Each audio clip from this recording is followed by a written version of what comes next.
পরপর বেশ বড় বদল এসেছে নিমফুলের মধুতে।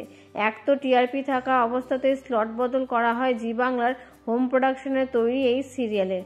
তারপর থেকেই সেভাবে রেটিং চার্টে জায়গা করতে পারছে না রুবেল আর পল্লবীরা। তবে এবার লিপ আসছে, অর্থাৎ গল্প এগিয়ে যাবে 20 বছর। দেখানো হচ্ছে যে বড় হয়ে গিয়েছে সৃজন এবং পর্ণার 2 সন্তান। পুটি অর্থাৎ পর্ণা এবং সৃজনের মেয়ের চরিত্রে সৌম্য সরকারকে দেখা যাচ্ছে। কিন্তু এবার প্রশ্ন হচ্ছে যে বাবুর বাবু যে হয়েছে সে আসলে কে? চলুন তা জানা যাক। প্রমোতে দেখা গিয়েছে যে 20 বছরে বেশ বদল এসেছে দত্ত বাড়িতে। হারিয়ে গিয়েছে সৃজন। পর্ণা এখন বড়ই চুপচাপ।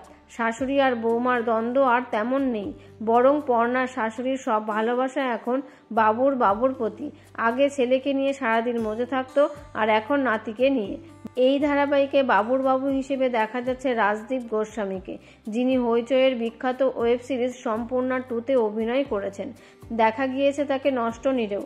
নিমফুলের মধুতে সৃজন এবং পর্ণার ছেলের চরিত্রে অভিনয়ের মাধ্যমেই তার ছোট পর্দায় আত্মপ্রকাশ হতে চলেছে।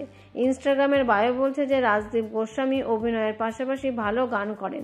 বাবুর বাবুকে নিয়ে যেভাবে চর্চা শুরু হয়েছে নেটপাড়ায়, তাতে তিনি খুব খুশি। এখন দেখার যে একঝাঁক নতুন মুখের এন্ট্রি টিআরপিতে কেমন খেল দেখায় এই নিমফুলের মধু ধারা।